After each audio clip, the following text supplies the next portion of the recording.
Hello enemy lovers, स्वागत है आपका एनिमी हिंदी के एक और नई वीडियो में। तो आज हम लोग देखने वाले हैं एक न्यू एनिमी जिसका नाम है सोलो लेवलिंग।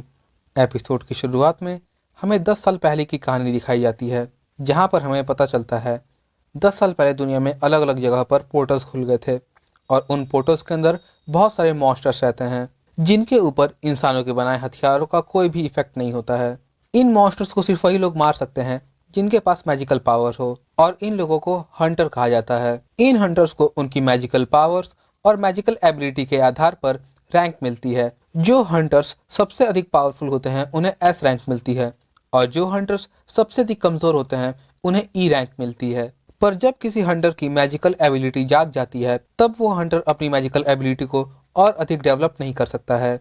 इसका मतलब ये हुआ कि जिस हंटर को जो रैंक मिल गई वो जिंदगी भर उसी रैंक पे रहेगा। अब हमें कुछ समय पहले का सीन दिखाया जाता है जहाँ पर कुछ हंटर्स एक आइलैंड पर कुछ मॉन्स्टर्स के साथ लड़ रहे होते हैं, पर हम देखते हैं कि वो मॉन्स्टर्स इन हंटर को मारने लगते हैं क्योंकि ये हंटर्स बहुत ही लो क्लास के होते हैं। जब इन लो क्लास हंटर्स की हालत खराब होने लगती है तभी उनको रेस्क्यू करने के लिए वहाँ पर 3 एस क्लास हंटर्स आते हैं, और वो तीनों एस क्लास हंटर उन सभी मॉन्स्टर्स को बहुत ही आसानी से हरा देते हैं। उन्हें ये लगता है कि ये वाइट मॉन्स्टर ही उन सभी मॉन्स्टर्स का बॉस है, और फिर वो उस वाइट मॉन्स्टर को भी हरा देते हैं। उस मॉन्स्टर को हराने के बाद जैसे ही वो लोग सांस लेते हैं तभी वहां पर कई सारे और वाइट मॉन्स्टर्स आने लगते हैं। तभी हमें शहर का सीन दिखाया जाता है।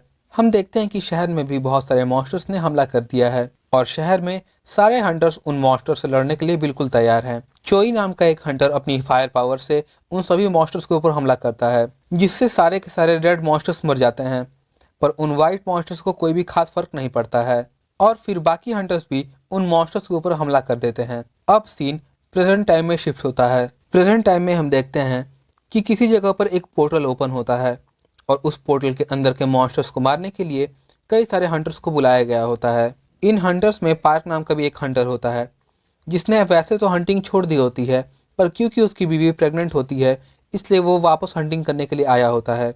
हंटर्स को मिशन पूरा करने पर काफ़ी अच्छा खासा पैसा मिलता है। तभी हम कहानी के मेन कैरेक्टर जिनवू को देखते हैं। सभी लोग जिनवू को बहुत ही अच्छी तरीके से ग्रीट करते हैं। पार्क पूछता है कि आखिर ये लड़का कौन है। सभी लोग उसे इतने अच्छे से ग्रीट कर रहे हैं, क्या वो लड़का सबसे अधिक पावरफुल है? जिस पर किम नाम का एक हंटर कहता है, नहीं, तुम तो बिल्कुल उल्टी बात कर रहे हो। जिनवू तो पूरे वर्ल्ड का सबसे कमजोर फाइटर है। जिनवू तो एक ई रैंक डंजन में जाकर भी घायल हो गया था और उसे कई हफ्तों तक हॉस्पिटल में रहना पड़ा था। और अगर जिनवू जैसे कमजोर हंटर को यहाँ पर बुलाया गया है तो इसका मतलब ये है कि ये मिशन बहुत ही आसान होगा, और इसीलिए सभी लोग बहुत ही खुश हैं। जिनवू को यहाँ पर जूही नाम की एक हंटर मिलती है जो कि असलियत में एक हीलर है। जिनवू इस लड़की के साथ पहले भी मिशन पर जा चुका है। यहाँ पर हमें पता चलता है कि जूही जिनवू को बहुत ही पसंद करती है। हम देखते हैं कि अब सभी के पोर्टल के अंदर जाने का टाइम हो चुका होता है।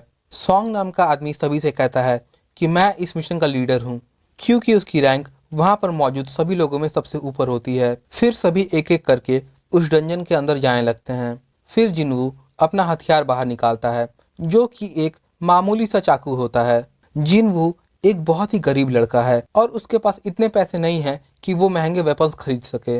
इसके बाद फाइनली जिनवू भी पोर्टल के अंदर चला जाता है। अब सीन हंटर एसोसिएशन के ऊपर शिफ्ट होता है। यहाँ पर हम हंटर एसोसिएशन के हेड को देखते हैं जो कि अभी अभी गवर्नमेंट के साथ एक मीटिंग करके आए हैं। गवर्नमेंट ये चाहती थी कि डंजन के अंदर मिलने वाले सारे मैजिक क्रिस्टल्स उन्हें दे दिए जाए। रियलिटी में मॉन्स्टर्स को मारने के बाद कुछ मैजिक क्रिस्टल्स मिलते हैं जिन्हें मैजिक जेम्स कहा जाता है, और सारे हंटर्स इन्हीं मैजिक क्रिस्टल्स को बेचकर पैसा कमाते हैं। हम देखते हैं कि हमारे मेन कैरेक्टर जिनवू ने एक ई रैंक के मॉन्स्टर को मार दिया था, जिससे उसे सिर्फ एक ई रैंक का क्रिस्टल मिलता है। पर तभी उसके ऊपर एक और मॉन्स्टर हमला करता है। जिनवू खुद को बचाने की कोशिश करता है, पर तभी उसका चाकू टूट जाता है। वो मॉन्स्टर अपनी तलवार जिनवू के आर पार कर देता है। तभी पार्क वहां पर आता है और उस मॉन्स्टर को मार देता है। हम देखते हैं कि जिनवू बहुत ही बुरी तरीके से घायल हो गया था। इसके बाद जूही आती है और जिनवू को हील करने लगती है। जिनवू ये देख रहा होता है कि सभी लोग काफ़ी आसानी से मॉन्स्टर्स को मार रहे हैं, और आखिर में वो सभी मिलकर उस डंजन के बॉस को भी मार देते हैं। यहाँ पर हमें ये पता चलता है कि गवर्नमेंट इन सारे मैजिक जेम्स को एक एनर्जी सोर्स की तरह यूज़ करना चाहती है, क्योंकि ये मैजिक पावर सोर्स बाकी पावर सोर्सेज जैसे कि न्यूक्लियर पावर, थर्मल पावर से काफ़ी अधिक सेफ और एफिशिएंट है, और तो और इससे पोल्यूशन भी नहीं होता। हम देखते हैं कि जिन्वू की स्क्वाड का मिशन उस डंजन के बॉस को मारने के बाद खत्म हो जाता है, पर जिन्वू की स्क्वाड को वहाँ पर काफ़ी अधिक मैजिक क्रिस्टल्स नहीं मिलते हैं। इसका मतलब ये हुआ कि हंटर्स को काफ़ी अधिक पैसे नहीं मिलने वाले हैं। वो सभी वहाँ से जाने ही वाले होते हैं कि तभी वहाँ पर उन्हें एक गुफा मिलती है। स्क्वाड का लीडर कहता है कि हमें ये सब जाकर अथॉरिटी को बताना होगा और उसके बाद वो जो चाहेंगे वो वही करेंगे, पर काफ़ी हंटर्स इसका विरोध करते हैं। वो कहते हैं कि हमें अधिक मैजिक जेम्स नहीं मिले हैं, तो हमें इस केव के अंदर जाना चाहिए, और वैसे भी ये एक डी क्लास डंजन है, तो इस केव के अंदर भी डी क्लास मॉन्स्टर्स ही होंगे। इसका मतलब हमें इन्हें मारने में कोई भी दिक्कत नहीं होगी। वहीं दूसरी तरफ हम ये देखते हैं कि जूही जिन्हू के ऊपर काफ़ी गुस्सा होती है। वो जिन्हू से कहती है कि तुम्हें समझ भी आ रहा है, तुम अभी मरते मरते बचे हो। स्क्वाड का लीडर सभी हंटर्स से कहता है इस गुफा के अंदर जाना है या नहीं जाना, इसका फैसला हम वोटिंग से करेंगे। वोटिंग के बाद हम देखते हैं कि जाने और नहीं जाने में टाई हो जाता है, और अब आखिरी हंटर जिन्वू बचा था, जिसका वोट ये डिसाइड करेगा कि वो सभी अंदर जाएंगे या नहीं जाएंगे। जिन्वू एक बहुत ही गरीब लड़का है जिसके फादर नहीं है और जिसकी माँ हॉस्पिटल में एडमिट है। उसके परिवार में उसके अलावा कोई भी कमाने वाला नहीं है, इसलिए जिन्वू डिसाइड करता है कि वो उस डंजन में जाएगा, और फिर वो सभी उस केव के अंदर जाने लगते हैं। जिन्वू जूही से माफ़ी मांगता है। वो कहता है मैं जानता हूँ मेरी वजह से तुम्हें भी इस केव के अंदर आना पड़ा। जूही कहती है अगर तुम मुझसे माफ़ी मांगना चाहते हो तो तुम मुझे एक डेट पर लेकर जा सकते हो। ये सुनकर जिन्वू काफ़ी शर्मा जाता है। हम देखते हैं कि उस गुफा के एंड में वो सभी एक दरवाजे के पास पहुंचते हैं। हंटर्स एसोसिएशन में एडमिशन लेने के लिए सभी को एक टेस्ट देना होता है, जिसके आधार पर किसी की मैजिकल पावर्स का पता चलता है और उन्हें उनकी रैंक दी जाती है। इन्हीं रैंक के आधार पर कंपनीज हंटर्स को हायर करती हैं। इन कंपनीज को यहाँ पर गिल्ड कहा जाता है। जिस हंटर चोई को हमें एपिसोड की शुरुआत में दिखाया गया था, वो भी एक गिल्ड जिसका नाम हंटर्स गिल्ड रहता है उसके हेड रहते हैं। चोई के गिल्ड में चाहिन नाम की एक हंटर बहुत ही फेमस होती है। इसके बाद हम देखते हैं कि दो चोर एक स्कूटी पर एक लड़की से उसका पर्स छीनकर भाग रहे होते हैं, पर तभी उनके सामने एक लड़की आ जाती है और वो हवा में उछलकर उनसे उस लड़की का बैग छीन लेती है, और वो दोनों चोर अपनी स्कूटी पर से गिर जाते हैं। ये लड़की और कोई नहीं बल्कि वही फेमस हंटर चाहीन है। चाहीन एक बहुत ही टैलेंटेड और एस क्लास हंटर है। उसे वहाँ पर देखकर सभी लोग उसकी तारीफ करने लगते हैं। फिर चाहीन ऑकवर्ड होकर वहाँ से चली जाती है। फिर सीन वापस जिन्वू के ऊपर शिफ्ट होता है, जहाँ पर हम देखते हैं कि उसके स्क्वाड के सभी मेंबर्स उस दरवाजे को खोलकर उस कमरे के अंदर आते हैं। उस कमरे में काफ़ी बड़े बड़े स्टैचूज लगे होते हैं जो कि देखने में काफ़ी पुराने लग रहे थे। हम देखते हैं कि कमरे के बीचों बीच एक स्टैचू रहता है। उस स्टैचू को देखकर ऐसा लग रहा था जैसे कि वो किसी सिंहासन पर बैठा हो। कमरे के बीचों बीच जमीन पर एक मैजिक सर्कल बना होता है, और तो और एक पुतले के ऊपर कुछ लिखा हुआ था। स्क्वाड का कैप्टन ये पढ़ता है कि इस जगह का नाम कार्डिनॉन टेम्पल है। जो लोग भी यहाँ पर आते हैं उन्हें सबसे पहले गॉड की पूजा करनी चाहिए, उसके बाद उन्हें गॉड की तारीफ करनी चाहिए। जो लोग ऐसा नहीं करते हैं वो लोग यहाँ से ज़िंदा नहीं जा सकते हैं। वो लोग यहाँ से ज़िंदा नहीं जा सकते हैं। तभी जूही जिन्वू से काफ़ी डरी हुई आवाज़ में कहती है जिन्वू पीछे देखो। इस बड़े से स्टैचू की आंखें हिल रही थी। तभी उस कमरे का दरवाज़ा बंद हो जाता है।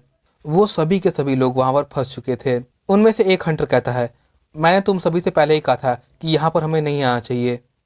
ये बहुत ही खतरनाक जगह है। यहाँ के सारे मैजिक जेम्स और मैजिक क्रिस्टल्स तुम्हें मुबारक।